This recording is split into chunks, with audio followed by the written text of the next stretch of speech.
Hello everyone, कैसे हैं आप सभी लोग। मैं उम्मीद करती हूँ आप सभी लोग एकदम स्वस्थ होंगे। तो आज से हम करने वाले हैं कंप्यूटर की क्लासेस स्टार्ट। जैसा आपको पता है कि कंप्यूटर जो है वो टीयर 2 में आ चुका है और क्वालिफाइंग है नेचर में, but we need to complete the whole syllabus. तो आपका मेरा ये टारगेट रहेगा कि 5 से 6 वीडियोस के अंदर कंप्यूटर का सारा जितना भी हमारा सिलेबस है वो मैं कंप्लीट कर दूं, और आपके जितने भी क्वेश्चंस हैं उसके बाद वो प्रैक्टिस सेशंस में आ जाएंगे। तो सबसे पहले आपको मैं बता दूं, हमारे सिलेबस अगर आप ध्यान से देखोगे उसमें टोटल 4 यूनिट्स हैं कंप्यूटर में, जिसमें सबसे पहली है कंप्यूटर बेसिक्स।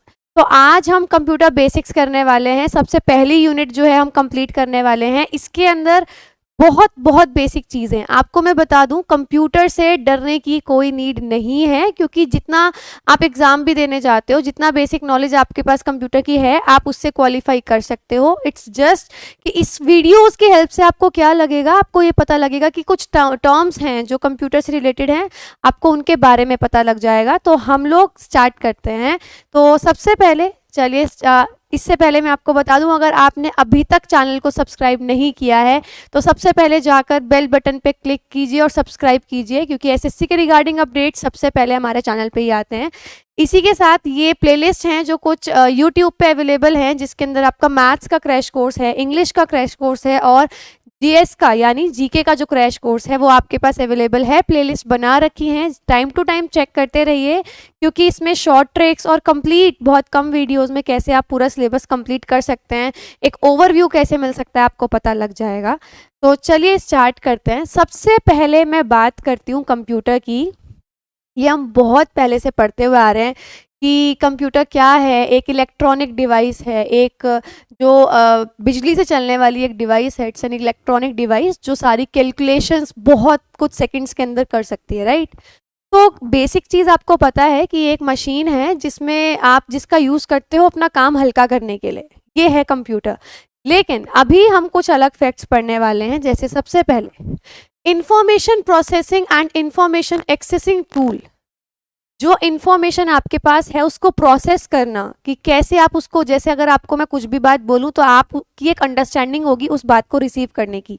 तो इस तरीके से इंफॉर्मेशन को प्रोसेस करना यानी उसको एक समझाना, और इंफॉर्मेशन को एक्सेस करने का एक टूल है which means it accept some information. इसका मतलब क्या है, ये इंफॉर्मेशन को एक्सेप्ट करेगा to produce a new information. और उस एक्सेप्टेड इंफॉर्मेशन से, यानी अगर मैं आपको एक कंसेप्ट समझा रही हूँ मैथ्स का, तो आप क्या करोगे, वो कंसेप्ट आप सिमिलर क्वेश्चंस में लगा के उनको सॉल्व करोगे ना। सेम यही कंसेप्ट है कंप्यूटर का, कि वो इंफॉर्मेशन एक्सेप्ट करता है, आफ्टर दैट उस एक्सेप्टेड इंफॉर्मेशन से वो नई इंफॉर्मेशन निकालने की कोशिश करता है। तो ये है एक कंप्यूटर। सबसे पहला मैकेनिकल कैलकुलेटर जो जिसने बनाया था वो थे ब्लेस पास्कल, और इन्होंने जो कैलकुलेटर बनाया था उसका नाम था पैस्कलिन। तो Blaise Pascal developed first mechanical calculator in 1642 AD called Pascaline. ये एक फैक्ट है, एक स्टैटिक फैक्ट है जो आपको लर्न करना होगा। चार्ल्स बेबेज, आपको पता होगा, इनको फादर ऑफ कंप्यूटर बोलते हैं। Charles Babbage was the first person to conceive an automatic calculator और कंप्यूटर इन 1833। देखिए दो फर्क हैं, इन्होंने मैकेनिकल कैलकुलेटर बनाया था, ठीक है, ये हम लोग ही ऑपरेट करेंगे, हमें इसके अंदर कुछ चीज़ें खुद से सॉर्ट करनी थी, तो ये बनाया था ब्लेस पास्कल ने। चार्ल्स बेबेज ने ऑटोमेटिक कैलकुलेटर, जिसको कंप्यूटर भी बोला जा सकता है, 1833 में बनाया था। तो ये 1642 में बना था और ये 1833 में बना था। That's why he is called the father of modern computer। इसीलिए इनको फादर ऑफ मॉडर्न कंप्यूटर कहा जाता है, क्योंकि जो मॉडर्न कंप्यूटर्स हैं वो ऑटोमेटिकली चलते हैं, उसमें हमें कुछ कैलकुलेशन परफॉर्म करने की नीड नहीं होती। First computer program was developed by lady Ada Augusta, a student of Babbage. सबसे पहला प्रोग्राम क्या होता है, आप ये समझिए कि अगर आप कहीं पे भी जॉब करते हो तो वहाँ के कुछ इंस्ट्रक्शंस होते हैं जिनके अकॉर्डिंग आपको काम करना पड़ता है। तो सेम वही कि अगर कंप्यूटर काम करेगा तो किन इंस्ट्रक्शंस, यानी वो कौन से रूल्स फॉलो करेगा, तो उसको बोलते हैं प्रोग्राम। पूरे इंस्ट्रक्शंस की एक लिस्ट को आपने प्रोग्राम बना दिया। तो सबसे पहला जो प्रोग्राम है वो डेवलप किया था अडा अगस्ता ने, जो बैबेज की ही एक स्टूडेंट थी। नेक्स्ट, हॉवर्ड एकेन developed first mechanical computer mark 1 इन 1937। इन्होंने, जब मैं आपको बता रही हूँ, ब्लेस पास्कल ने पैस्कलिन बनाया था, राइट, वो मैकेनिकल कैलकुलेटर था। मैकेनिकल कंप्यूटर बनाया हॉवर्ड एकिन ने, और इनका जो बनाया था वो था मार्क 1, और इन्होंने बनाया था 1937 में। इसी के साथ JP Eckert and John Mosley invented world's first electronic computer ENIAC 1 in 1946। इन सब की फुल फॉर्म्स हैं जो आपको इसी वीडियो के लास्ट में मैं आपको सारी एक्सप्लेन कर दूंगी। तो सबसे पहला इलेक्ट्रॉनिक कंप्यूटर क्या नाम था? ENIAC था 1 1946। यानी आप समझो कि जब हमारा देश आज़ाद हुआ उससे जस्ट एक साल पहले इलेक्ट्रॉनिक कंप्यूटर बना है। इलेक्ट्रॉनिक वॉल्व और vacuum tube was use as a switch in the computer. उस कंप्यूटर में जो ये सबसे पहली जो जनरेशन के कंप्यूटर्स थे उनमें क्या यूज किया था एज अ स्विच? या तो वैक्यूम ट्यूब आप यूज करते थे या इलेक्ट्रॉनिक वॉल्व्स आप यूज करते थे। तो ये हो गया आपका। इसके साथ December 2 is observed as computer literacy day. ये स्टैटिक फैक्ट्स हैं जो हमें लर्न करने पड़ेंगे। तो जस्ट एग्जाम से कुछ टाइम पहले, 1 हफ्ता या 2 हफ्ता पहले, इनको एक बार रीड आउट करना स्टार्ट कर देना। इनको एज सच रटने की नीड नहीं है।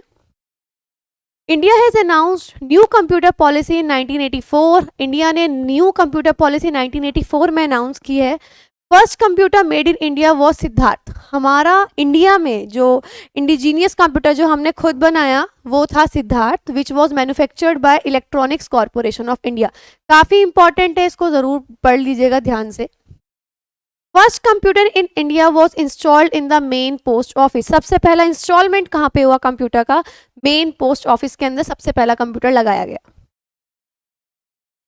चलिए अब मैं आपको बताती हूँ, जैसे हम लोग स्मार्टफोन्स यूज़ करते हैं तो हर कुछ टाइम के बाद अपग्रेड्स आते हैं उसके अंदर, है ना। उसका जो वर्जन है हम उसको अपग्रेड करते हैं। एंड्रॉयड वर्जन जो है वो अपडेट होता रहता है। इसी तरीके से कंप्यूटर्स भी जो है हमने काफ़ी जनरेशन्स यूज़ किए हैं। जैसे अभी जो हम यूज़ करते हैं वो 4th या 5th जनरेशन यूज़ करते हैं। तो उससे पहले आप देख रहे हो कि कितनी सारी जनरेशन्स आई होंगी। सबसे पहले मैं बात करती हूँ फर्स्ट जनरेशन के कंप्यूटर की। फर्स्ट जनरेशन के कंप्यूटर का जो पीरियड था वो 1940s के अराउंड था, 40 से 52। मैं आपको बताऊं लर्न करने का मैंने क्या तरीका अपना रखा है कि फर्स्ट और सेकंड जनरेशन में 12 ईयर्स का गैप था। आप देख सकते हो 1940 से 52 12 ईयर्स का गैप है। सेकंड जनरेशन 52 से 64 फिर से 12 ईयर्स का गैप है। 64 से 71 यहाँ पे हो गया आपका आई थिंक 7 ईयर्स का गैप। और इसके बाद 4th जनरेशन वाले तो आज तक चलते हैं, 5th जनरेशन वाले भी आज तक चलते हैं। तो 1971 will be the last year. तो आप देख सकते हो सबसे पहली जनरेशन के जो कंप्यूटर थे वो 1940 से 52 के बीच में बने हैं और चले हैं। इनके अंदर मेन कंपोनेंट यानी जो कंप्यूटर बना है वो किस चीज़ का बना था? तो ये तो मैंने अभी आपको बताया था ना, ENIAC 1। उसमें आपने इलेक्ट्रॉनिक वॉल्व या वैक्यूम ट्यूब यूज़ की थी। तो इलेक्ट्रॉनिक वॉल्व और वैक्यूम ट्यूब आपने यूज़ की है।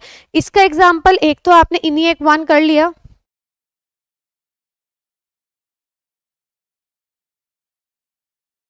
इसके अलावा यूनिवैक, ये बनाया था, प्रोटोटाइप पूरा रेडी हुआ था, लेकिन जो प्रैक्टिकल बना था उसका नाम यूनिवैक आगे कर दिया था। तो यूनिवैक हो गया।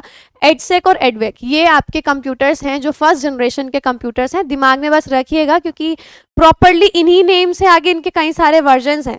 फर्स्ट जनरेशन में तो आप समझो कि ये जो यूनिवैक है, एडसेक है, ये सारे इस तरीके के नेम्स आएंगे। सेकेंड जनरेशन की अगर मैं बात करूँ तो 1952 से 64 इनका टाइम पीरियड था। ट्रांजिस्टर इसके अंदर मेनली यूज किया था। तो साइज जो है कंप्यूटर का पहले के मुकाबले थोड़ा रिड्यूस हो गया क्योंकि ये एक बहुत पूरा रूम घेरते थे, आप ये समझो। और ट्रांजिस्टर आपने यूज किया सेकंड जनरेशन के कंप्यूटर्स में। तो इसमें क्या है, IBM 700, 1401, 1620, TDC 1604, 3600, एटलस ICL 1901। तो ये सारे वर्जन्स थे जो सेकंड जनरेशन के कंप्यूटर्स के थे। बट इनको लर्न करना थोड़ा मुश्किल है क्योंकि थर्ड जनरेशन के जो कंप्यूटर्स के नेम है वो भी सेम ऐसे ही है, बस नंबर्स डिफरेंट है। तो थर्ड जनरेशन जो था वो 1964 से 71 के बीच में बने हैं और इसमें आपने यूज़ किया है इंटीग्रेटेड सर्किट। दैट मीन्स छोटी सी चिप, यानी साइज ग्रेटली रिड्यूस हो गया जो कंप्यूटर का साइज था। इसी के साथ इसमें जो आपके कंप्यूटर्स आएंगे IBM 360, तो आप देख रहे हो इसमें IBM के 700, 1401, 1620 ये वर्जन्स थे। और अब जो आ गए 360, 370, तो साइज छोटा, आप इस तरीके से लाइन कर सकते हो, नंबर छोटे होते जा रहे हैं। ऐसे ही CDC की बात करूं तो यहाँ 1600, 4, 3600, यहाँ पे आ गया 1700। NCR इसमें ऐड हुआ है 395 और ICI 2903। तो ये वर्जन्स हैं जो थर्ड जनरेशन के कंप्यूटर्स के हैं। इसके बाद हम बात करते हैं फोर्थ जनरेशन की। इसमें लार्ज इंटीग्रेटेड सर्किट यूज़ किए थे, और यानी एक ही चिप में कई सारे सर्किट्स आपने यूज़ किए हैं, तो साइज़ और छोटा हो चुका है। एप्पल हो गया, DCM हो गया, ये इसके कंप्यूटर्स हैं। और फिफ्थ जनरेशन के कंप्यूटर में क्या है, आप optical fibre artificial intelligence use करते हो। जैसे हम यूज़ करते हैं सीरी, हम यूज़ करते हैं एप्पल के फ़ोन में, या फिर हम एलेक्सा यूज़ करते हैं अमेजन के लिए। तो ये सब क्या हो गया, AI हो गई जो हम यूज़ करते हैं। तो ये फिफ्थ जनरेशन के कंप्यूटर्स के अंदर आता है। तो ये काफ़ी इंपॉर्टेंट है, ये ईयर्स पूछ सकते हैं, और मेन जो है वो मेन कंपोनेंट्स पूछे जाते हैं, कई बार एग्जाम्स में आए हैं, तो आप इसको ज़रूर ध्यान से कर लीजिएगा। चलिए अब हम बात करते हैं टाइप्स ऑफ कंप्यूटर्स। कंप्यूटर्स कितने कितने टाइप्स के होते हैं। सबसे पहले मैं बात करती हूँ माइक्रो कंप्यूटर। ये वो हैं जिन पे ज़्यादातर हम काम करते हैं, जो हमारा पर्सनल कंप्यूटर होता है, PC, जिसमें CPU होगा, डेस्कटॉप होगा, वो also known as a PC की फुल फॉर्म होती है पर्सनल कंप्यूटर।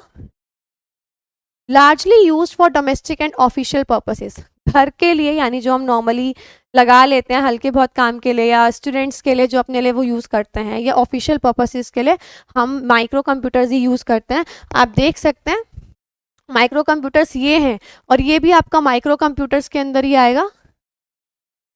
जो PC होता है, पर्सनल कंप्यूटर जो होता है।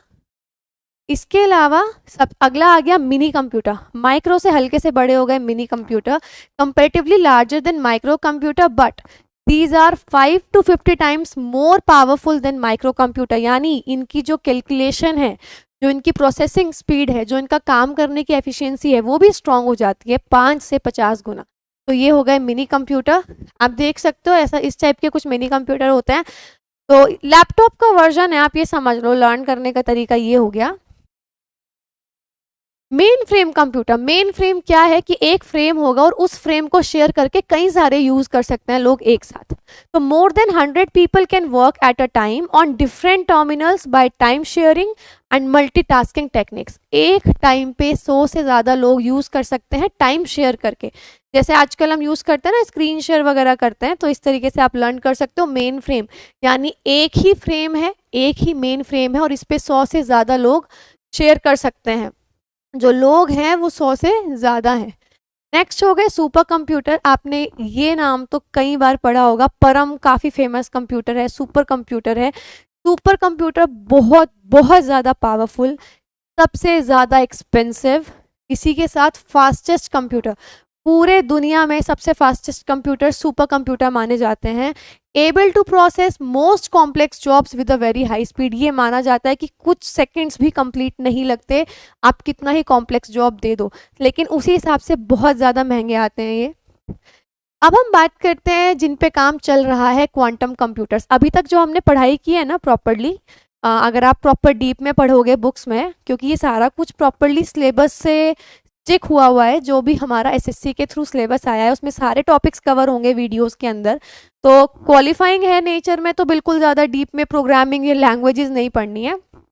लेकिन अगर मैं आपको बताऊं, सुपर कंप्यूटर्स के बारे में प्रॉपरली नॉलेज है, क्योंकि हम बना रहे हैं, या आप ये कह दो कि बनते हैं और लोग खरीदते हैं। लेकिन अगर मैं बात करूं क्वांटम कंप्यूटर, ये फाइनल स्टेज पे हैं अपनी प्रोसेसिंग के। तो development of this type of computer is in final stage. और एक बात, क्वांटम, अभी तक हम क्या यूज़ करते हैं, बिट्स यूज़ करते हैं, बाइनरी डिजिट्स यूज़ करते हैं, राइट। इसके अंदर हम क्या करेंगे, क्यूबिट यूज़ करेंगे, क्वांटम बिट्स यूज़ करेंगे, अगर ये जब बनेगा तो इसके अंदर इसका जो है वो फाइनल स्टेज में है। अभी हमने प्रॉपरली इसको बनाना शुरू नहीं किया। इसी के साथ आपने अभी तक कितने कंप्यूटर पढ़े, कितने टाइप्स के। सबसे पहला था मिनी, फिर था, नहीं सॉरी, सबसे पहले था माइक्रो, देन केम मिनी, उसके बाद आ गया आपका mainframe, super computer, and then quantum frame या क्वांटम कंप्यूटर। इसी के अलावा तो ये 5 टाइप के अलग अलग साइज में जो कंप्यूटर्स आते हैं ये वो हैं। लेकिन अगर मैं बात करूं on the basis of working, तो कंप्यूटर्स जो हैं 3 टाइप के होते हैं, डिजिटल, एनालॉग और हाइब्रिड।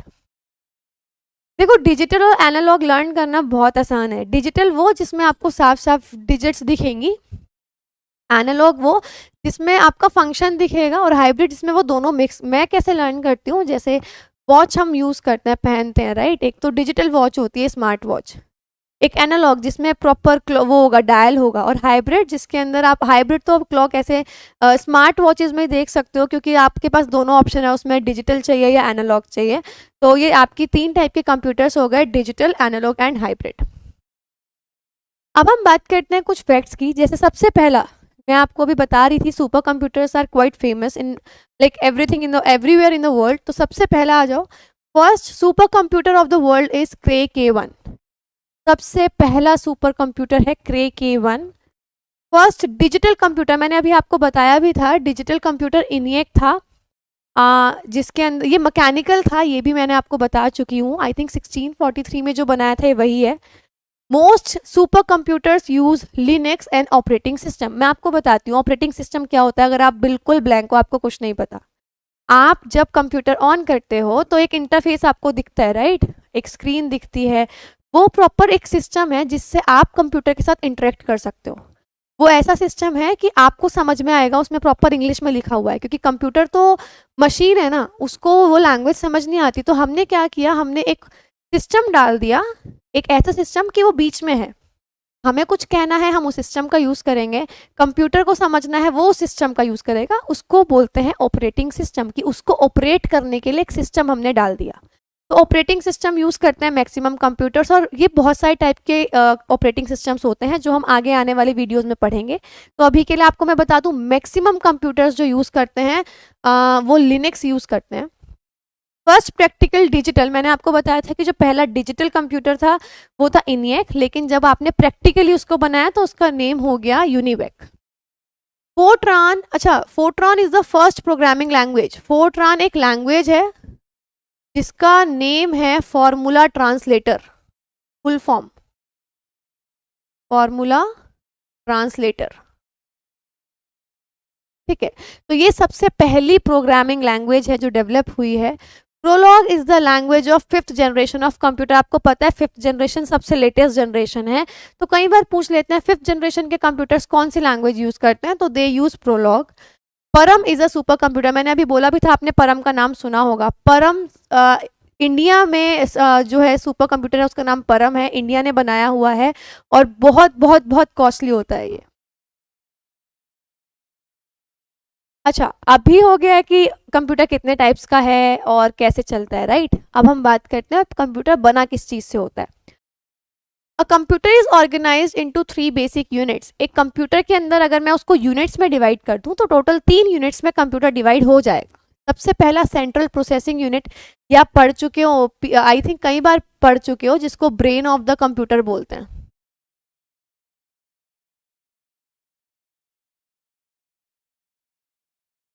ठीक है, ये सेंट्रल प्रोसेसिंग यूनिट्स, जिसके अंदर सेंट्रल का मतलब बिल्कुल बीच में, राइट। प्रोसेसिंग यूनिट का मतलब है जो प्रोसेस करता है, जो काम करता है। तो आप ये समझो कि कंप्यूटर को एक चीज तो हो गई जो मेन काम करेगा, that is the CPU. Next memory unit, अगर काम करेगा, आपको पता है ना कि आपको फाइल्स स्टोर करनी होती हैं, तो अगर, या फिर मैं दूसरी चीज कहूँ कि अगर मैं कहीं पे काम कर रही हूँ तो वहाँ के कुछ रूल्स होंगे ना, मुझे वो लर्न रखने पड़ेंगे अपने दिमाग में कि ठीक है अगर ऐसी फाइल आती है तो मुझे ये करना है। तो वो जो रूल्स हैं कहाँ स्टोर होंगे, मेमोरी यूनिट में। और दूसरा, मेरे पास फाइल्स आएंगी और मैं सेंड करूंगी, तो इनपुट और आउटपुट। तो 3 यूनिट्स होती हैं, CPU, memory unit and input and output unit. ये हो गई टोटल 3 यूनिट्स अगर मैं वर्किंग के बेस पे डिवाइड करूं। लेकिन अगर मैं सिर्फ देखने के बेसिस पे डिवाइड करूं तो 2 तरीके होते हैं। एक वो कंप्यूटर का वो पार्ट जिसको आप हाथ लगा सको, ये कंप्यूटर है पूरा आप देख सकते हो, तो जिस चीज को आप हाथ लगा सकते हो, लाइक कीबोर्ड है, स्पीकर है, आपका डेस्कटॉप है, सीपीयू है, मॉडेम है या राउटर है, आप इसको हाथ लगा सकते हो ना, फिजिकली आपके सामने रखे हुए हैं। तो जिसको हाथ लगा सकते हो दैट इज हार्डवेयर, एंड जिसको हाथ नहीं लगा सकते, फॉर एग्जांपल इसके अंदर जो काम चल रहा है, जो सॉफ्टवेयर्स हैं इसके अंदर, उसको आप हाथ नहीं लगा सकते। प्रोग्राम्स जो हैं वो, उनको आप हाथ नहीं लगा सकते, वो हो गए आपके सॉफ्टवेयर। तो ऑर्गेनाइजेशन के बेसिस पे 3 है, लेकिन अगर आप वैसे देखोगे तो कंप्यूटर के 2 मेन पार्ट्स होते हैं, hardware and software. Hardware you can touch and software you can't touch. ये वो प्रोग्राम्स हैं जिनकी वजह से कंप्यूटर काम करता है। चलिए अब एक एक यूनिट के बारे में पढ़ते हैं। सबसे पहला आया CPU, that mean central processing unit.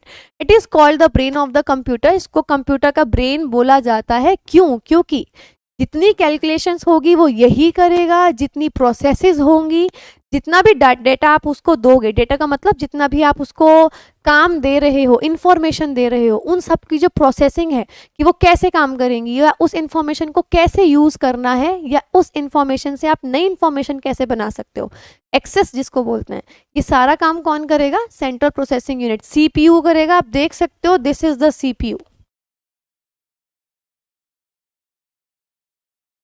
ठीक है। अब CPU के अंदर मेनली 3 चीजें होती हैं, मैं आपको बता दूं। देखो इसको करना क्या है, एक तो इसको ना चीजों को रिसीव करना है। अगर मैं कुछ डेटा दे रही हूँ, ये रिसीव करेगा उसको। फिर क्या करेगा? ये देखेगा कि ये इस पे जो मुझे काम करना है, मेरे पास कोई फाइल आई, ठीक है, यहाँ पे ये कोई फाइल है, तो इस फाइल पे मुझे काम करना है। तो पहले तो मैं ये देखूंगी कि कौन से रूल्स अप्लाई हो रहे हैं, मुझे करना क्या है। तो एक तो मैं क्या देखूंगी, सबसे पहले फाइल आई अपने पास उठा के रखूंगी। उसके बाद मैं क्या करने वाली हूँ, उसके बाद मैं उस पर कैसे कैसे काम करना है, कौन से इंस्ट्रक्शंस उस पर, कौन से रूल्स उस पर लगेंगे, मैं वो देखूंगी। फिर मैं वो रूल्स लगाऊंगी और फिर मैं वो फाइल बाहर दे दूंगी। यही होगा, सेम यही करता है कंप्यूटर या CPU। सबसे पहले तो देखो, आप ये देख सकते हो कि अगर किसी ऑफिस में आप जा भी रहे हो, तो फाइल रिसीव करने का और देने का काम कोई भी कर सकता है। मेन काम क्या है, वो जो रूल्स उस पर अप्लाई होंगे, आप वो कैलकुलेशन कर सकते हो या नहीं। तो सबसे पहला पार्ट है ALU, arithmetic and logic unit. Logics लगाने हैं। लॉजिक्स का मतलब क्या है, अरिथमेटिक का मतलब क्या है, कैलकुलेशन, मैथ्स। तो जो रूल्स लगेंगे वो अप्लाई करने वाली यूनिट बिल्कुल अलग है, जो कैलकुलेशन सारी करेगी। तो ALU is arithmetic and logic unit. Next है कंट्रोल यूनिट। कंट्रोल यूनिट क्या करती है, ये देखती है उसमें कौन से लॉजिक लगने हैं, ठीक है। और लास्ट है रजिस्टर्स, जिसमें मैंने बोला इंफॉर्मेशन स्टोर होती है। जैसे ही मेरे पास फाइल आएगी तो मैं ये देखूंगी इस पे कौन से इंस्ट्रक्शंस लगेंगे। कहाँ से देखूंगी, मेरे पास रजिस्टर बने हुए हैं, मुझे बस ये देखना है ऊपर हेडिंग पढ़ के कि अच्छा ये रूल लगेंगे इस पे, तो मैं वो रजिस्टर निकाल लूंगी। तो रजिस्टर क्या है, स्टोर करते हैं। तीनों के बारे में एक एक करके अच्छे से पढ़ते हैं। Arithmetic and logical unit performs all the mathematical and logical operations in the information supplied to the CPU। आप CPU को जो भी इंफॉर्मेशन दोगे उसमें सारे मैथमेटिकल और लॉजिकल ऑपरेशंस लगाने का काम किसका है, ALU, arithmetic and logical unit. ठीक है, इसके बाद आ जाते हैं control unit. It fetches the instructions from the memory and according to the instructions controls the flow of data between ALU and other parts of the computer। देखो ये control कर रहा है, क्या कंट्रोल कर रहा है, ये देख रहा है कि कौन से इंस्ट्रक्शंस लगेंगे। ये दिमाग लगाने वाली काम है ना, कि मेरे पास फाइल आ गई, मुझे ये तो देखना पड़ेगा ना कि कौन से रजिस्टर को उठाऊं। ये कौन कंट्रोल करेगा, कंट्रोल यूनिट। कंट्रोल यूनिट क्या करेगी, इंस्ट्रक्शंस देखेगी मेमोरी से। मेमोरी क्या है, हमारे रजिस्टर्स, वहां से इंस्ट्रक्शंस देखेगी और उन इंस्ट्रक्शंस के बेसिस पे सारा का सारा कंट्रोल करेगी कि कैसे जो इंफॉर्मेशन है वो कंप्यूटर से दूसरे पार्ट्स तक जाएगी। लास्ट है registers. These are storage locations that hold instructions. देखो मैंने यही बोला था कि रजिस्टर्स क्या होते हैं, एक स्टोरेज की यूनिट है जहाँ पे सारी इंफॉर्मेशन जो है वो इकट्ठी हुई हुई रहती है। While CPU is using them, CPU उनको क्या करता है, यूज करता है। तो ये तीनों हो गए आपके CPU के पार्ट्स।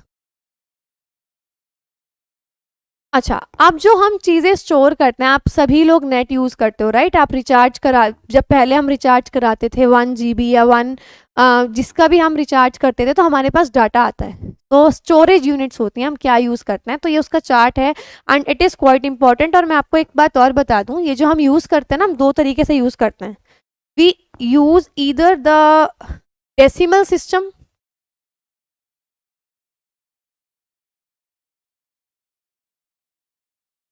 या फिर हम यूज करते हैं बाइनरी सिस्टम या बिट सिस्टम बोलते हैं मेरे ख्याल में इसको।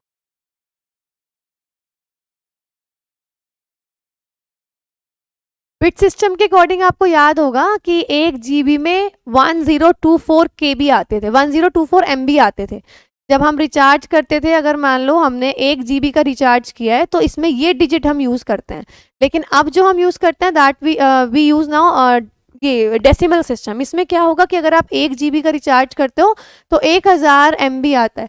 तो ये मैं आपको बताना चाह रही थी, दोनों अलग अलग सिस्टम्स हैं। तो ये पूरा डेसिमल सिस्टम में है। तो सबसे पहले मैं बात करती हूँ 0 और 1, ये 2 डिजिट्स होती हैं। अगर आप कोई इनपुट नहीं दे रहे दैट मीन 0, आप इनपुट दे रहे हो तो 1। इनपुट का मतलब अगर आप कोई इन्फॉर्मेशन नहीं दे रहे हो तो computer will accept it as a 0।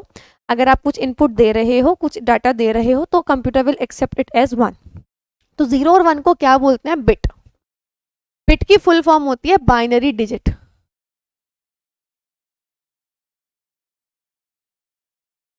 ठीक है, तो 0 और 1 को आप क्या बोलोगे? बिट यानी बाइनरी डिजिट।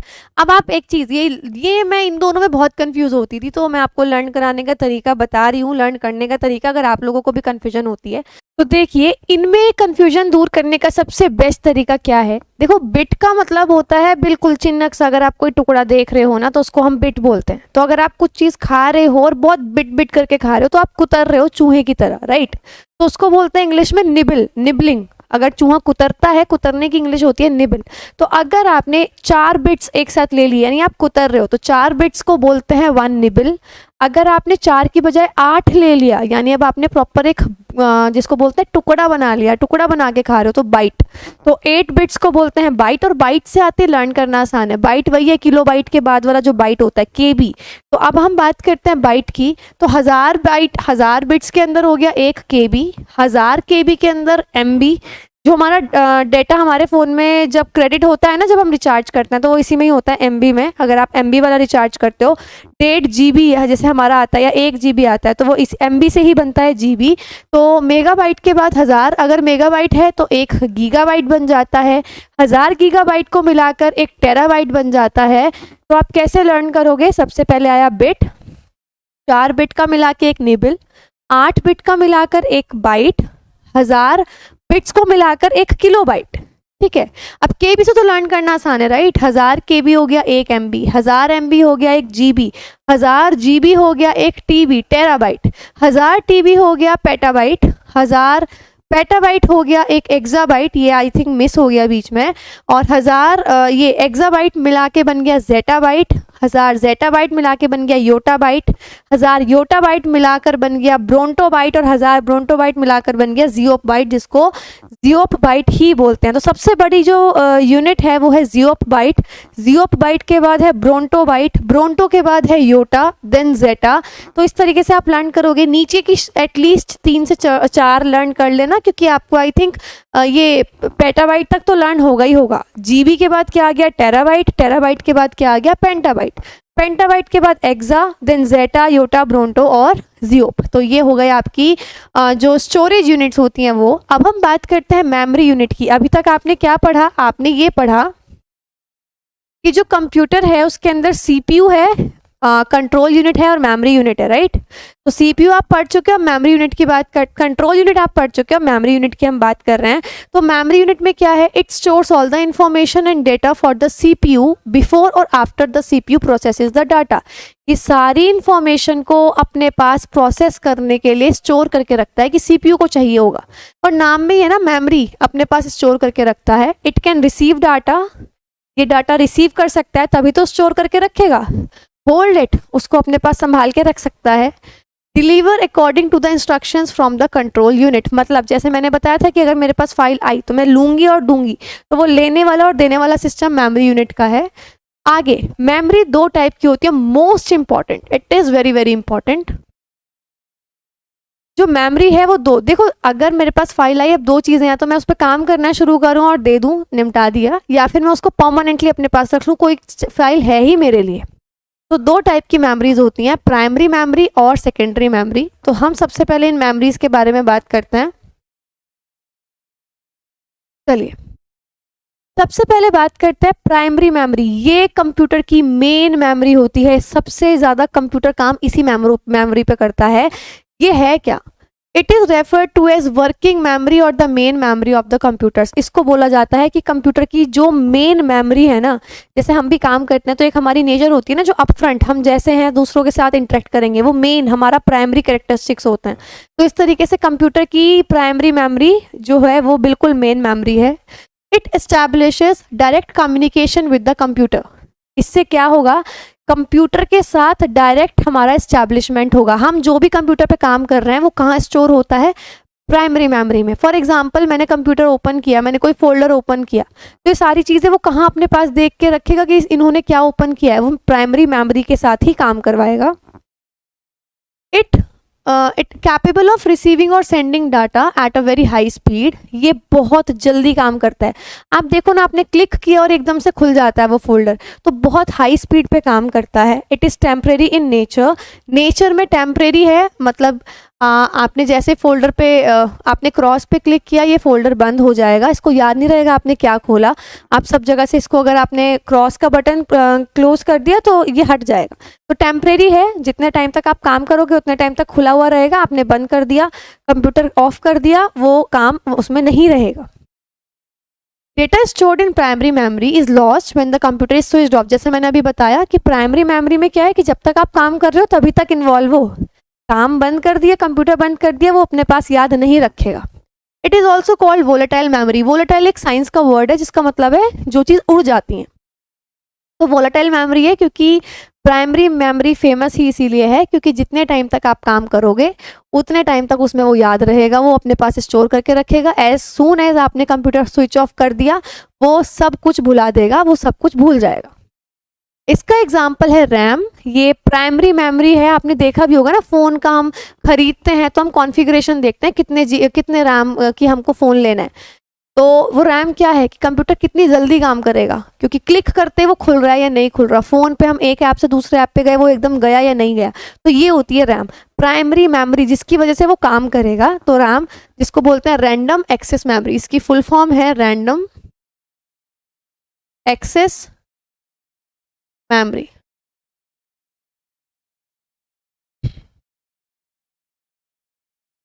इसके बाद हम रैम की अगर मैं बात करूं, it is random access memory. Computer can change the contents of RAM at any time. Computer या हम कभी भी रैम की चीज़ों को चेंज कर सकते हैं क्योंकि रैंडम है ना, एकदम बस प्राइमरी मेमोरी है ना। रैम इज़ वोलेटाइल, ये वोलेटाइल है। वोलेटाइल का मतलब क्या है कि इसमें कंटेंट जैसे फ़ोन स्विच ऑफ करोगे उड़ जाएगा। Two main types of RAM are static RAM and dynamic RAM. दो टाइप की रैम होती है जिसको एस रैम और डी रैम बोलते हैं, स्टैटिक रैम और डायनामिक रैम। इसके बाद हम बात करते हैं रोम की, ये भी एक मेमोरी ही है, लेकिन इसकी फुल फॉर्म क्या है, रीड ओनली मेमोरी। क्या फ़र्क है दोनों में, इसको कंप्यूटर चेंज कर सकता है, इसको कंप्यूटर चेंज नहीं कर सकता। It is read only memory, आप सिर्फ रीड कर सकते हो। जब कंप्यूटर बनाया होगा तो जिसने बनाया है, जो मैन्युफैक्चरर है, उसने जितनी डाल दी उतनी डाल दी, आप इसको चेंज नहीं कर सकते। तो information is stored on the RAM at the time of its manufacture. It is non volatile, ये उड़ता नहीं है, ख़त्म नहीं होता। मतलब आपको अगर ये समझना है ना, आप अपने फ़ोन का एग्जाम्पल लेके समझो, कॉन्फ़िगरेशन चेंज नहीं हो सकती ना फ़ोन की, तो वो तो हो गया रोम। लेकिन रैम क्या है, कितनी जल्दी प्रोसेसिंग करेगा उसको आप अफेक्ट कर सकते हो। कम से कम ऐप्स डाल रहे हो तो बहुत जल्दी जल्दी काम करेगा। आपने ऐप्स भर दिए तो अपने आप रैम जो है वो थोड़ी हैंग होने लग जाएगा, फ़ोन हैंग होने लग जाएगा। इट इज़ नॉन वोलेटाइल, ये चेंज नहीं हो सकता, ये ख़त्म भी नहीं होगा। And retain its information even after the power is switched off, और सारी इन्फॉर्मेशन इसके अंदर होगी भले ही पावर ऑफ हो जाए। The types of ROM include, ROM कई सारे टाइप की होती है, जैसे P ROM programmable read only memory, E P ROM यानी इरेजेबल प्रोग्रामेबल, मतलब ये इलेक्ट्रॉनिक प्रोग्रामेबल, कई सारे टाइप की होती हैं। ये सारी लास्ट में इनकी फुल फॉर्म्स के साथ आपको मिल जाएगा। डबल ई रोम, तो ये रोम के अलग अलग टाइप्स हैं।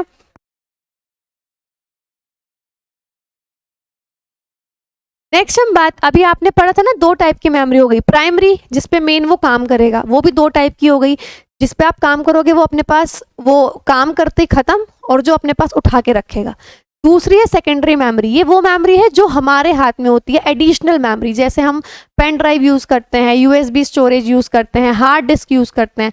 ये जैसे कंप्यूटर की जो मेमोरी होती है उनके कंपैरेटिवली बहुत स्लोली वर्क करती हैं, लेकिन ये बैकअप के लिए हम यूज़ करते हैं।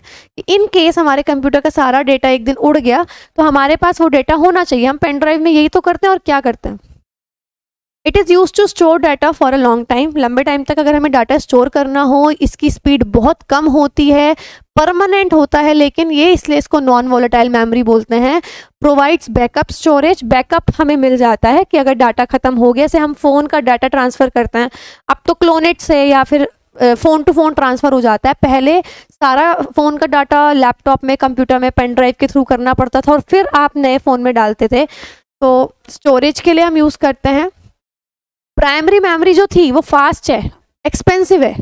सेकेंडरी मेमोरी स्लो है और चीप है। इसका एग्जांपल है फ्लॉपी डिस्क, अभी आनी बंद हो चुकी हैं, लेकिन इनके ऊपर क्वेश्चंस आते हैं कि कितना स्टोरेज था। फ्लॉपी डिस्क के अंदर सबसे कम स्टोरेज हुआ करता था 1.44 MB, ठीक है। और जब ये आई थी तब इसी को इतना बड़ा स्टोरेज मानते थे, काफ़ी बड़ा, क्योंकि सब कुछ केबी में हम यूज़ करते थे। तो फ्लॉपी डिस्क 1.44 MB। सीडी जो होती है 700 MB की होती है अप्रॉक्सीमेटली। डीवीडी 4.7 GB, तो इसमें काफ़ी बड़ा स्टोरेज हो गया। मेमोरी कार्ड्स हम यूज़ करते हैं, यूएसबी स्टिक्स यूज़ करते हैं, मैग्नेटिक टेप्स हम यूज़ करते हैं। मैग्नेटिक टेप्स वो हो गई जो पहले शादियों की वो कैसेट्स और बनती थी, उनकी बात कर रही हूँ। इसके अलावा SASD, ये भी एक स्टोरेज डिवाइस है जिसका नाम है sequential access storage device. BRD, इसके ऊपर कई बार क्वेश्चन आया है, काफ़ी इंपॉर्टेंट है। ब्लू रे डिस्क, ये दो, सिंगल लेयर और डबल लेयर। अगर सिर्फ एक लेयर पे स्टोरेज है तो 25 GB का इसमें स्टोरेज होता है, और दोनों लेयर, आगे और पीछे दोनों लेयर है, तो 50 GB का इसमें स्टोरेज का रहता है। क्या है? BRD, ब्लू रे डिस्क। इसी के अलावा HVD, होलोग्राफिक डिस्क, ये 3.9 TB होता है यूजर्स के लिए, और साइंटिस्ट के लिए इसमें 6 TB का एक्सेस होता है। तो ये सारी की सारी सेकेंडरी मेमोरीज की डिवाइसेज हैं जो नीचे यहाँ पे मैंने लिख रखी हैं, और इनका स्टोरेज काफ़ी इंपॉर्टेंट है, मैं आपको ये भी बता दूँ। चलिए आगे कुछ मेमोरीज हैं जो बहुत ही, मतलब आप समझो कि बिल्कुल फटाफट से क्विक रिव्यू हम देते हैं। सबसे पहले फ्लैश मेमोरी, इलेक्ट्रॉनिक मेमोरी होती है, जितनी इलेक्ट्रिसिटी रहेगी उतनी मेमोरी रहेगी। नॉन वोलेटाइल, उड़ नहीं सकती है बिल्कुल भी, जैसे पेन ड्राइव और मेमोरी कार्ड, ठीक है। इलेक्ट्रॉनिक है क्योंकि डिवाइसेस में लगेंगी तभी आप काम कर पाओगे, और इनमें जो चीज़ एक बार स्टोर कर दी जब तक आप खुद नहीं हटाओगे नहीं हटेगी, तो इनको फ्लैश मेमोरी बोलते हैं। नेक्स्ट है वर्चुअल मेमोरी। वर्चुअल मेमोरी वो है जो असल में मेमोरी होती नहीं है पर हम बनाने की कोशिश करते हैं। हार्ड डिस्क से, कंप्यूटर में CPU में हार्ड डिस्क होती है, ठीक है, वहां से हमने कुछ चीज़ उसमें स्टोर कर दी, कुछ टाइम के लिए हमने उधार ले लिया, तो वो वर्चुअल मेमोरी है। टू लीड एन एप्लीकेशन, किसी भी एप्लीकेशन को चलाने के लिए storage borrowed from hard disk is called virtual memory और एक्सटेंडेड रैम। तो किसी भी एप्लीकेशन को चलाने के लिए जो हम हार्ड डिस्क से स्टोरेज बोरो करेंगे उसको वर्चुअल मेमोरी या फिर एक्सटेंडेड रैम बोलते हैं। कैश मेमोरी, इस पे सबसे इंपॉर्टेंट है, काफ़ी क्वेश्चंस देखने को मिल सकते हैं। आपने देखा भी होगा, हम कैश क्लियर करते रहते हैं, कैश कुकीज़ क्लियर करते रहते हैं फ़ोन को सही रखने के लिए। जब आप किसी भी वेबसाइट को चलाते हो ना, तो कुछ चीज़ें अपने आप डाउनलोड हो जाती हैं बिना बताए, विद इन सेकेंड्स भी नहीं लगते, वो कैश मेमोरी होती है। It operates at very high speed, बहुत हाई स्पीड की मेमोरी है, एक्सपेंसिव है, बहुत महंगी होती है, और ये मेन मेमोरी और CPU के बीच में काम करती है। मेन मेमोरी क्या था? जो डाटा को स्टोर करेगी। CPU क्या है? जो उस डाटा को कंट्रोल करेगा, तो उसमें स्टोरेज जो है उनके बीच में काम करती है। It is cache memory. अब हम नेक्स्ट की बात करते हैं, facts regarding some secondary memory devices. कुछ फैक्ट्स हैं जो सेकेंडरी मेमोरी डिवाइसेस थी, जिनको ऑक्सिलरी डिवाइसेस भी बोलते हैं। ऑक्सिलरी डिवाइसेस वो है, इनको बोलते हैं एडिशनल डिवाइसेस, जो हमारे हाथ में होती हैं। तो सबसे पहले आ जाइए मैग्नेटिक टेप्स। मैग्नेटिक टेप्स क्या होती हैं? ये लॉन्ग प्लास्टिक टेप्स होती हैं जिसमें मैग्नेटिक मटेरियल की कोटिंग होती है। जैसे कैसेट्स में जो है, टेप रिकॉर्डर में जो हम कैसेट्स इस्तेमाल करते थे, उनके अंदर हम मैग्नेटिक टेप इस्तेमाल करते थे। नेक्स्ट CD, कॉम्पैक्ट डिस्क, जो अब तो बहुत कम यूज़ करते हैं, CD प्लेयर, DVD प्लेयर, वो क्या है? एक ऑप्टिकल डिस्क है, ऑप्टिकल मीडियम है। ये MCQs में आ सकते हैं। CD को कैसे पढ़ा जाता है? लेज़र बीम उस पर छोड़ते हैं, तो लेज़र यानी लाइट का यूज़ हो रहा है, तो ऑप्टिकल इसलिए डिवाइस है।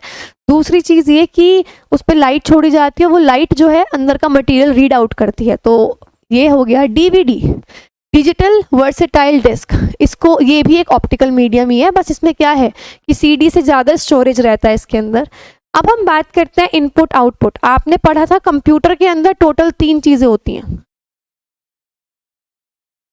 CPU, memory unit, input output.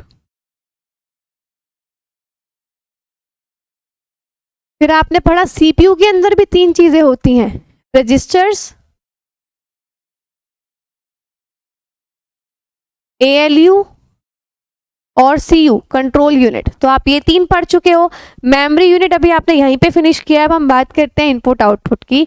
Input output क्या है? इनपुट का मतलब कुछ चीज़ कंप्यूटर को देना, आउटपुट मतलब जो कंप्यूटर बाहर निकाल के हमें देगा, सिंपल से वर्ड्स में। तो इनपुट क्या है? It enables us to enter data into a computer. Input devices वो होती हैं जिनकी वजह से हम कंप्यूटर में डाटा डाल सकते हैं, जैसे कीबोर्ड, माउस, हम डाटा डालने में हेल्प करते हैं। Output enables the computer to show the result. Output क्या है? कंप्यूटर जिसकी मदद से हमें रिजल्ट दिखाता है, दैट इज आउटपुट डिवाइस। जैसे प्रिंटर, मॉनिटर, स्पीकर। हम एग्जाम देने जा रहे हैं, हम माउस की हेल्प से सही ऑप्शन पे क्लिक कर रहे हैं, तो माउस की हेल्प से हमने डाटा एंटर किया और डेस्कटॉप ने हमको दिखा दिया कि आपने इस ऑप्शन पे क्लिक किया, उसने आउटपुट हमको दे दिया। तो ये सारे इनपुट आउटपुट डिवाइसेस हैं। चलिए इनके बारे में एक एक करके पढ़ाई स्टार्ट करते हैं। सबसे पहले मैं बात करती हूँ, हाँ एक और चीज़, इनपुट आउटपुट डिवाइसेस को पेरिफेरल डिवाइसेस भी बोलते हैं, एडिशनल डिवाइसेस जो मदद करती हैं कंप्यूटर को ऑपरेट करने में। These are also called interface as they translate information for man and machine। इनको इंटरफेस भी बोला जाता है। मैं आपको ये बता दूं इंटरफेस का मतलब क्या है। इंटरफेस का मतलब होता है बेसिकली कोई ऐसी चीज़ जो आर्बिट्रेटर का काम करे। आर्बिट्रेटर मतलब जो बिचौलिए का काम करे, आप प्रॉपर वर्ड्स में अगर मैं बताऊं, जो कि हेल्प करे दो लोगों को बीच में अंडरस्टैंडिंग करने की। तो कंप्यूटर और हमारे बीच में जो अंडरस्टैंडिंग है वो ये डिवाइसेस की वजह से है, तो इनको पेरिफेरल डिवाइसेस या इंटरफेस भी बोला जाता है। सबसे पहले पढ़ते हैं इनपुट डिवाइसेस के बारे में। तो इनपुट डिवाइसेस बहुत सारी हैं, बहुत शॉर्ट में पढ़ना है। सबसे पहले हम पढ़ते हैं OMR। ठीक है, आपने ग्रेजुएशन में एग्ज़ाम दिए होंगे, अगर ऑब्जेक्टिव एग्ज़ाम है तो OMR शीट पे हम लोग, जो ऑफलाइन एग्ज़ाम्स होते हैं ऑब्जेक्टिव वाले, वो OMR शीट पे ही होते हैं। अगर आपको ने देखी हो, OMR शीट होती है कुछ इस टाइप से, जिसमें होल्स होते हैं बीच में, हम इस पे करेक्ट ऑप्शन पे मार्क करते हैं। तो सबसे पहला है OMR, ऑप्टिकल मार्क रीडर। एक इनपुट डिवाइस है जिसमें हम क्या करेंगे, फॉर्म्स हैं, हमने सही ऑप्शंस पे क्लिक कर रखा है, हम वो उस मशीन में डालेंगे और वो रीड करेगा कि किस क्वेश्चन में किस ऑप्शन पे इन्होंने टिक कर रखा है। It is an input device capable of reading specifically prepared forms. ये जो फॉर्म्स भी बनते हैं ना, जो इसमें इंक यूज होती है वो मैग्नेटिक इंक यूज होती है, तो इसलिए ये सिर्फ यही फॉर्म्स को पढ़ सकते हैं। Which have a provision for black marks at a specific position. और नॉर्मली ब्लैक कलर को ज़्यादा डोमिनेंटली ये पढ़ पाते हैं, तो इसके अंदर जगह होती है, वहाँ पे ब्लैक मार्क को पढ़ने की कोशिश करते हैं। नेक्स्ट है मैग्नेटिक। देखो आप देख सकते हो, ये है OMR। हम इसमें फॉर्म डालते हैं और जब ये जाता है तो सारे के सारे जहाँ किस क्वेश्चन पे मार्क किया आप रीड कर सकते हो। नेक्स्ट है MICR। जो बैंक के चेक होते हैं उनको रीड करने के लिए ये मैग्नेटिक इंक कैरेक्टर रिकॉग्निशन और रीडर। इस पे भी मैग्नेटिक इंक यूज करते हैं। तो जो चेक्स यूज होते हैं उन पे साइड में बार कोड होता है, मैग्नेटिक इंक का होता है, उसको रीड करने के लिए MICR का इस्तेमाल किया जाता है। नेक्स्ट हो गया BCR, bar code reader. Bar code reader तो आपको पता होगा, बार कोड होता है, उसको रीड करने के लिए ये मशीन हम यूज़ करते हैं मॉल्स वगैरह में। तो ये स्कैन करता है और बार कोड को डिकोड करता है, सारा information, manufacturing, expiry date, MRP सब कुछ आ जाता है। नेक्स्ट है QR, क्विक रेस्पॉन्स। आपने देखा होगा QR कोड, गूगल पे वगैरह हम सब यूज़ करते हैं, तो QR कोड से हम सारी पेमेंट्स करते हैं स्कैन करके। तो QR कोड किस लिए है कि उसको स्कैन करो। हमारे फ़ोन में भी है ये इनपुट डिवाइस। इसमें कोड का एक मैट्रिक्स होता है, अलग अलग डॉट्स होती हैं, कॉम्बिनेशन होती है, उनके अंदर सारी इन्फॉर्मेशन होती है, वो उसको स्कैन करते हैं, सारी इन्फॉर्मेशन आ जाती है।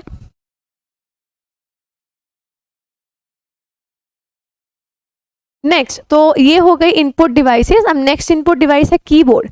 कीबोर्ड आप सबको पता है कि कैसा होता है। एक स्टैंडर्ड कीबोर्ड में 104 कीज होती हैं, जिसमें हर टाइप की कीज होंगी। मैं आपको बताऊं, जैसे अल्फ़ाबेटिकल कीज, अगर मैं आपको कीबोर्ड दिखाना ही करूं तो ये हमारे पास एक कीबोर्ड है, ये कीबोर्ड है, इनपुट डिवाइस है। अगर आप देखोगे तो इसके अंदर सारी कीज़ हैं, ये अल्फ़ाबेटिकल कीज़ हैं जिसके अंदर ABCD सब कुछ लिखा हुआ है। ऊपर फंक्शन कीज़ हैं F1 से F2 तक।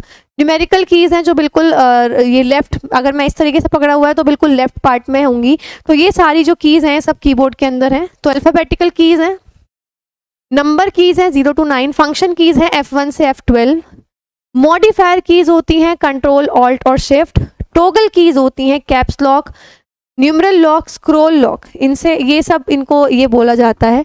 104 कीज़ होती है स्टैंडर्ड कीबोर्ड में और 17 कीज़ होती हैं नंबर पैड में। इसके बाद हम बात करते हैं माउस की। माउस भी एक इनपुट डिवाइस है। दो टाइप के माउस होते हैं, ऑप्टिकल माउस और मैकेनिकल माउस। ऑप्टिकल माउस में नीचे लाइट, रेड लाइट या अलग अलग कलर की लाइट जल रही होती है, वो ऑप्टिकल माउस होता है। और एक होता है मैकेनिकल माउस जिसमें बीच में बॉल होती है, उसमें कोई लाइट नहीं दिखेगी, वायर से वो कनेक्टेड रहता है। चलिए, नेक्स्ट इनपुट डिवाइस है ट्रैक बॉल। ट्रैक बॉल समझो माउस की 2 कॉपी है। माउस की बजाय ट्रैक बॉल भी हम इस्तेमाल कर सकते हैं। पॉइंटिंग डिवाइस है that can be use instead of mouse. Next है लाइट पेन। लाइट पेन क्या है, बेसिकली इससे कंफ्यूज मत होइएगा। लाइट पेन ऐसी डिवाइस है जिससे आप डायरेक्टली मॉनिटर पे कुछ भी कर सकते हो, ठीक है। तो ये लाइट पेन होते हैं, use for digital signature. It can work with any CRT based monitor. जो कैथोड रे ट्यूब वाले मॉनिटर होते हैं उनके साथ ये काम कर सकता है। आप डायरेक्टली मॉनिटर पे लिख सकते हो, जैसे ये भी अगर मैं बात करूं तो मैं यहाँ पे लिख पा रही हूँ। स्टाइलस की अगर मैं बात करूं, स्टाइलस क्या है, एक पेन होता है। ये अगर आपको कुछ एक ग्राफिक स्क्रीन होती है प्रॉपरली जिस पे आप लिख सकते हो, मतलब एक छोटी सी स्क्रीन होगी, ग्राफिक स्क्रीन होगी, जैसे हम लोग CPT वाली वीडियोस हमने बनाई थी, आप समझ सकते हो, वहाँ हम स्टाइलस पेन का इस्तेमाल करते हैं। तो वहाँ क्या है, एक ग्राफिक स्क्रीन होती है, उस पर आप लिख सकते हो और वो जो भी आप लिखोगे, जो ड्रॉ करोगे, वो आपकी स्क्रीन पे आपको दिख जाएगा। तो ये स्टाइलस है, pen shaped input device that is used to draw और write on the screen of a graphic tablet. ये सिर्फ CRT बेस्ड मॉनिटर के साथ काम करेगा। और ये स्टाइलस जो होता है बेसिकली पेन है जो कहीं पे भी काम करेगा, तो ग्राफिक टैबलेट होना चाहिए। चलिए, अगला है स्कैनर। स्कैनर आप सबको पता होगा, हम लोग अपने डॉक्यूमेंट्स बहुत स्कैन कराते हैं। तो ये एक इनपुट डिवाइस है जो कि इमेज को रीड करती है और साथ में क्या करेगी, उसको कन्वर्ट कर देगी डिजिटल फाइल में। अगर हमारे पास हमारी डॉक्यूमेंट्स हैं तो हम कोशिश यही करते हैं कि हम क्या करें, हम उनको सबको अपने फ़ोन में स्कैन करा के रखते हैं डिटो। तो हम इससे क्या होगा कि जितनी जो भी इमेज है उसको वो कन्वर्ट कर देगी एक डिजिटल फाइल में। और अलग अलग टाइप के स्कैनर्स होते हैं, जैसे सबसे पहला है flat bed scanner. Flat bed scanner में क्या होगा, एक फ्लैट सरफेस होगा, वो फ्लैट सरफेस डॉक्यूमेंट को स्कैन करेगा। तो यानी आपको क्या करना होगा, बस पेपर ऊपर रखना है, स्कैनिंग हो गई और छोड़ दिया। अगला है शीट फेड स्कैनर। शीट को फेड करना पड़ेगा, शीट को अंदर देना पड़ेगा। तो आप उस स्कैनर में पेपर अंदर दोगे, फिर पेपर पे जो भी लिखा हुआ है तब वो उसको स्कैन करेगा। तो paper is fed into the scanner. Next, hand held scanner. Hand held scanner क्या है, कुछ नहीं है, पेपर है, ये मेरे पास हैंड हेल्ड स्कैनर है, मैं जैसे जैसे उस पेपर पे यहाँ पे इस तरीके से करती जाऊंगी तो जो लिखा हुआ है वो ये स्कैन करता जाएगा। तो ये बिल्कुल ऐसी डिवाइस होती है जैसे हम मॉल में जाते हैं बार कोड रीडर के जैसी, ऐसी डिवाइस होती है। तो हैंड हेल्ड स्कैनर क्या है, scanner is dragged over the page to be scanned. Next हो गई इनपुट डिवाइस जॉयस्टिक। ये आई थिंक आप सबको पता होगा, ये गेमिंग डिवाइस है। इससे क्या है, वीडियो, बेसिकली सिर्फ वीडियो गेम्स को कंट्रोल करने के लिए ये स्टिक है, आप इसको मूव कर सकते हो सब डायरेक्शन में, बटन्स होते हैं आगे पीछे जाने के। तो ये है आपकी जॉयस्टिक। Next, touch pad. ये लैपटॉप में होते हैं, आपको दिख रहा होगा जहाँ पे आप माउस की तरह इसको यूज़ करते हो टच पैड को।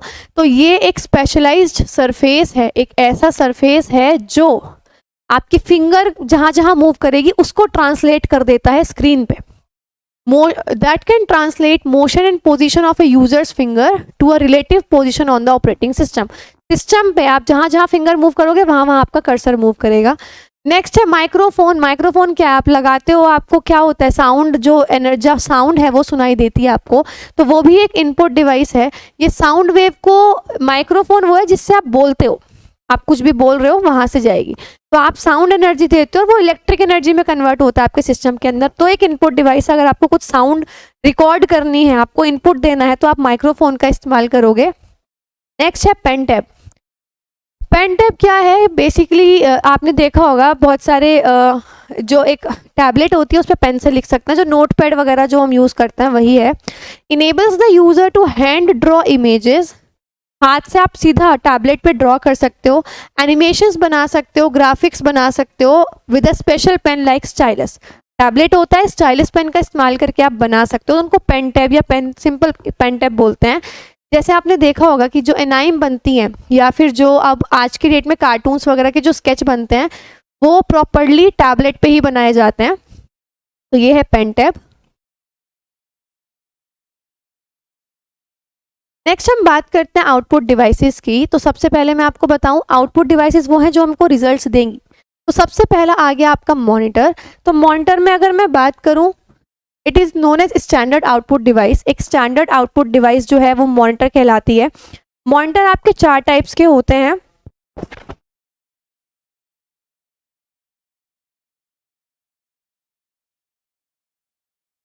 सबसे पहला जो आ गया वो आ गया आपका CRT यानी कैथोड रे ट्यूब। नेक्स्ट आ गया आपका TFT, थिन फिल्म ट्रांजिस्टर, जो बिल्कुल पतले वाली जो फिल्म्स होती हैं वो TFT हो गई। नेक्स्ट हो गई LCD, ये सबको पता है, हमारे घरों में LCD स्क्रीन या LED लगती है अभी, लिक्विड क्रिस्टल डिस्प्ले, LCD की फुल फॉर्म। और LED हो गई लाइट एमिटिंग डायोड। इसके साथ यही दिक्कत है कि अगर ये एक बार खराब हो गई तो ये ठीक बहुत मुश्किल से होती है या होती ही नहीं है मैक्सिमम चांसेस में।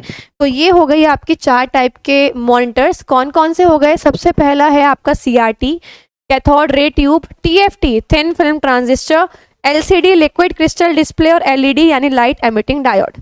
इसके बाद on the basis of colours, अगर मैं कलर्स के बेसिस पे उनको डिवाइड करूं तो बहुत आसान है, 2 ही है, या तो black and white, mono colours यानी मोनोक्रोम, मोनो मतलब सिंगल, जो सिंगल कलर पे काम करते हैं, और कलर मॉनिटर्स यानी मोनोक्रोम होगा ब्लैक एंड व्हाइट जो पहले चलते थे, और कलर मॉनिटर्स आपको पता है जो हम आज की डेट में यूज करते हैं जिसमें सारे कलर्स हम देख सकते हैं। नेक्स्ट डिवाइस है जो कि एक आउटपुट डिवाइस है, दैट इज प्रिंटर। प्रिंटर आपको पता है, हम कुछ भी कंप्यूटर में बना रहे हैं डॉक्यूमेंट, आपको उसको प्रिंट निकलवाना है, हम फॉर्म भरते हैं तो आपको एक हार्ड कॉपी चाहिए होती है, हाथ में चाहिए होती है कॉपी, राइट? तो आप प्रिंटर के थ्रू उसको निकालते हो। तो लेकिन प्रिंटर का टॉपिक थोड़ा सा वास्ट टॉपिक है, फटाफट से कंप्लीट करते हैं। तो प्रिंटर्स जो होते हैं कई सारे टाइप के होते हैं। सबसे पहला इम्पैक्ट। अच्छा देखो, इम्पैक्ट का मतलब क्या होता है? असर डालना, राइट? तो अगर पेपर पे कोई चीज स्ट्राइक करेगी, इस तरीके से प्रिंटिंग होगी, उसको इम्पैक्ट प्रिंटर्स बोलते हैं। तो इम्पैक्ट प्रिंटर्स क्या करते हैं? हैमर होता है, वो स्ट्राइक करता है रिबन की तरह, और तब पेपर पे प्रिंटिंग होती है। Use hammer and ribbon on the paper directly, paper पे हिट करते हैं तब इम्पैक्ट पड़ता है। एग्जाम्पल है डेजी व्हील, डॉट मैट्रिक्स और लाइन प्रिंटर्स। ठीक है, तो आप कैसे याद रखोगे कि अगर इम्पैक्ट यानी कोई चीज असरदार तरीके से करनी है तो लाइन में लगाओ, लाइन के एंड में हम डॉट लगाते हैं और डॉट से ही मिला के व्हील बनाएंगे, तो लाइन डॉट व्हील। तो ये 3 टाइप के, डेजी व्हील, डॉट मैट्रिक्स और लाइन प्रिंटर्स, ये इम्पैक्ट प्रिंटर्स है। नॉन इम्पैक्ट प्रिंटर्स में क्या होता है? लाइट का इस्तेमाल करते हैं, जो आज की डेट में एडवांस प्रिंटर्स हम यूज़ करते हैं कि हमने बस पेपर इंसर्ट किया, वो अपने आप कोई ठक ठक की आवाज़ भी नहीं आती, सिंपल पेपर पे से प्रिंटिंग होके निकल जाता है। लाइट की हेल्प से हम प्रिंटिंग करते हैं। तो इसमें हैमर और रिबन हम यूज़ नहीं करते, पेपर पे कुछ स्ट्राइक नहीं करता, जैसे इंकजेट हो गया, लेजर हो गया, थर्मल प्रिंटर्स हो गए। प्रिंटर्स जो है जनरली 3 वर्जन्स में आते हैं, डॉट मैट्रिक्स, या आपने देख ही लिया। डॉट मैट्रिक्स के अलावा इंकजेट और लेजर, यानी इसका तो ये काफ़ी फेमस वर्जन है, इसका इंकजेट और लेजर ये काफ़ी वर्जन फेमस है, मैं आपको ये भी बता देती हूँ। तो जैसे डॉट मैट्रिक्स के अंदर क्या होगा? डॉट्स डॉट से मिला के पूरा अल्फ़ाबेट, पूरा पे प्रिंटिंग होगी डॉट से मिला के। तो dot matrix printer print characters in the form of combinations of very tiny dots. अगर ए लिखना है तो ए इस तरीके से लिखा जाएगा, बहुत छोटी छोटी डॉट्स होंगी जिनके कॉम्बिनेशन से आप ए लिख पाओगे। ठीक है, तो डॉट्स के कॉम्बिनेशन से आप डॉट मैट्रिक्स प्रिंटर काम करता है। इंकजेट क्या है? इंक का जेट, यानी इंक स्प्रे करोगे तो प्रिंटिंग होगी। It sprays jets of ink on the paper, नाम से ही जस्टिफाइड हो रहा है। Laser printer, laser printers use a laser beam to actually burn the characters on to the paper, यानी लेजर, जो लेजर होती है उसको इस्तेमाल करके अल्फाबेट्स की प्रिंटिंग की जाती है। तो ये 3 टाइप के कंप्यूटर्स हो गए। प्लॉटर्स, प्लॉटर्स काफ़ी फेमस हैं, आपने देखा होगा बड़े बड़े बैनर जो लगाते हैं वो प्लॉटर से निकलते हैं। तो प्लॉटर क्या है? प्रिंटर का ही एक थोड़ा बड़ा रूप है, उसमें बहुत बड़े बड़े जो बैनर्स वगैरह है ना, मतलब साइज जब बड़ा हो जाए, फॉर एग्जाम्पल जितना बड़ा पैनल, अगर इतने बड़े साइज का मुझे बैनर निकलवाना हो वो प्रिंटर से नहीं निकलेगा, प्रिंटर छोटे होते हैं, वो प्लॉटर से निकलेगा। तो it is use to produce high quality accurate and bigger drawings. ये कैड में, कैम एप्लीकेशंस में यूज़ किया जाता है। जैसे घर का मैप बनाना है, बैनर बनाने हैं, जैसे मैंने अभी बताया, होर्डिंग्स बनते हैं, कार के पार्ट्स बनते हैं, कार की जो प्रिंटिंग होती है, वो जो शीट बिछाई जाती है उसमें हम प्लॉटर्स का इस्तेमाल करते हैं। पोर्ट्स की बात करें, पोर्ट्स क्या है? फोन में हम चार्जिंग लगा रहे हैं, चार्जिंग केबल जो होती है वो लगा रहे हैं, वो पोर्ट में लगाते हैं। जो जगह होती है जहाँ पे स्विच ऐड हो जाते हैं उनको बोलते हैं पोर्ट्स।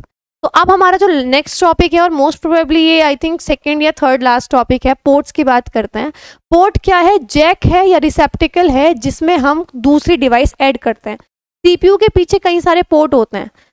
कीबोर्ड वाले पोर्ट में कीबोर्ड का स्विच लगा दो, माउस वाले पोर्ट में माउस का स्विच लगा दो। तो पोर्ट क्या है? जैक है। जैक का मतलब खाली जगह, या वो रिसेप्टिकल, रिसेप्टिकल का मतलब जो रिसीव करेगा, वो एक ऐसी जगह है जो दूसरी डिवाइसेस के सॉकेट्स को रिसीव करेगी। तो पोर्ट ये हो गए। Some ports are universal serial bus, तो यूएसबी जिसको बोलते हैं, इनमें सब कुछ लग सकता है। तो कुछ पोर्ट्स तो ऐसे होते हैं। कुछ सी पोर्ट होते हैं, सी टाइप के, आपने देखा होगा आजकल सी टाइप के आ रहे हैं, उसमें ऊपर और नीचे जो होते हैं वो बिल्कुल इक्वल, जो साइज होता है वो बिल्कुल इक्वल होता है। कुछ अलग अलग टाइप के, इस टाइप के जो चार्जिंग केबल होते हैं उनके जो सॉकेट्स होते हैं कुछ इस टाइप के होते हैं। तो ये अलग अलग साइज में आते हैं।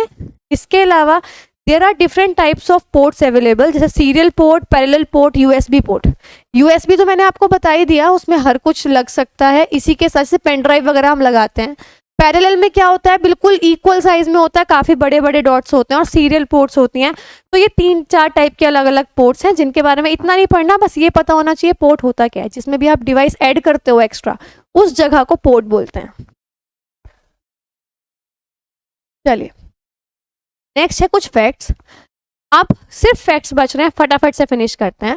हार्डवेयर, अभी मैंने आपको बताया था ना, सॉफ्टवेयर आप टच नहीं कर सकते, हार्डवेयर को आप टच कर सकते हो। Hardware comprises of the physical units of a computer system. जो भी फिजिकल चीजें हैं जो आप देख पा रहे हो उसके अंदर वो आएगा। सॉफ्टवेयर क्या है? प्रोग्राम्स का सेट है। डेटा क्या होता है? जो भी आप इंफॉर्मेशन दे रहे हो वो डेटा है, यानी रॉ चीज, बिल्कुल जिसमें अभी तक आपने कुछ काम ही नहीं करा है, कंप्यूटर काम करेगा। तो these are raw facts and figures. Operating system क्या बताया था? मतलब ये वो है जो मैं पढ़ा चुकी हूँ, फटाफट से क्विक रिवीजन। इस पूरी वीडियो में क्या पढ़ा? ऑपरेटिंग सिस्टम क्या बताया था? कि आपको नहीं पता कंप्यूटर के अंदर क्या है, कंप्यूटर को नहीं पता मैं क्या लैंग्वेज बोल रही हूँ, तो हमने बीच में एक इंटरफेस बना दिया कि मुझे ये इंग्लिश लैंग्वेज समझ आ रही है, कंप्यूटर को भी ये वाली लैंग्वेज समझ में आ रही है, तो मैं टाइप कर रही हूँ वो समझ रहा है। तो वो है ऑपरेटिंग सिस्टम जो मैं कंप्यूटर में चलाती हूँ। It is an interface between the user and the computer hardware. Next, बहुत ऑपरेटिंग सिस्टम्स बहुत सारे टाइप के होते हैं। जैसे आपने देखा होगा एंड्रॉइड है, हमारा अलग तरीके से फ़ोन चलता है। एप्पल फ़ोन अलग तरीके से चलता है, उसके अंदर दूसरा है, मैक है। तो some popular operating systems are DOS, Unix, Windows, Linux, सबसे ज़्यादा यही यूज़ किया जाता है, मैक ओएस एक्सेट्रा। इसी के अलावा जितना भी कंप्यूटर में आप डेटा दोगे ना, कंप्यूटर का क्या करता है? एक जैसे डेटा को एक साथ रखता है, उसको बोलते हैं डाटाबेस। तो डेटाबेस क्या है? कलेक्शन है इंटर रिलेटेड डाटा का, यानी जो डेटा एक जैसा होगा उसको एक साथ रखना, उसको बोलते हैं डेटाबेस। एमएस एक्सेस, अच्छा ये डेटाबेस को स्टोर कहाँ करता है कंप्यूटर? एक्सेस में, क्योंकि उस डेटाबेस को उसको एक्सेस करना है, यूज करना है। तो MS Access is a powerful program to create and manage our databases. काफी इंपॉर्टेंट पॉइंट्स है दोनों।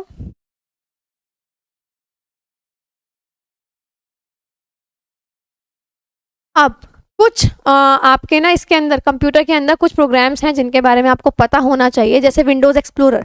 अगर आपके पास कंप्यूटर है, पीसी है, आप देख सकते हो वहाँ डेफिनेटली आपको मिलेगा विंडोज़ एक्सप्लोरर का एक छोटा सा फोल्डर, या सॉरी आपको एक आइकन दिखाई देगा, एक छोटा सा सिंबल दिखाई देगा। तो विंडोज़ एक्सप्लोरर क्या है? एक तो ये पुराना नाम है, अब जो इसका नया नाम है वो है फाइल एक्सप्लोरर। इसके अंदर कंप्यूटर में जितनी फाइल्स होंगी वो सारी आपको दिख जाएंगी। पहले इसका नाम था विंडोज़ एक्सप्लोरर, कि विंडोज़ में क्या क्या है उसको एक्सप्लोर कर लो। अब है फाइल्स एक्सप्लोरर। ये 2 पार्ट्स में डिवाइड होता है बेसिकली। अगर आपको मैं इसका इंटरफेस दिखाऊं, यहाँ पे तो होगा जैसे लिखा होता है local disk C, local disk D. तो लेफ्ट साइड पे तो होगा कितनी डिस्क हैं। डिस्क का मतलब हम क्या करते हैं, कंप्यूटर में हम अलग अलग स्टोर बना देते हैं। सबसे पहला हो गया सी, ये सी स्टोर बना दिया, सी डिस्क बना दी, इसमें स्टोर करना है, इसमें स्टोर कर लो। इसमें नहीं करना, अगली बना दी डी। आपने देखा होगा अलग अलग बनी हुई होती हैं। तो लेफ्ट साइड पे तो डिस्क और फोल्डर्स दिखाई देंगे, किसके अंदर क्या है। फॉर एग्जाम्पल अगर मैंने बोला कि मैंने सी के अंदर फोल्डर बनाया है राधिका के नाम से, राधिका के अंदर फोल्डर बनाया है कंप्यूटर के नाम से, तो लेफ्ट साइड में आपको यही हायरार्की दिखाई देगी और राइट साइड में आपको जिस पे भी क्लिक करोगे उसके अंदर क्या क्या चीज़ें हैं वो सब दिखाई देगा। यानी राइट साइड में वो डिटेल्स दिखाई देंगी जो इसके अंदर होगी। कंप्यूटर के अंदर अगर 4 वीडियोस हैं तो राइट साइड पे वो चारों वीडियोस आपकी बन के आ जाएंगी। तो ये है विंडोज एक्सप्लोरर, जिसको नया नाम है फाइल एक्सप्लोरर।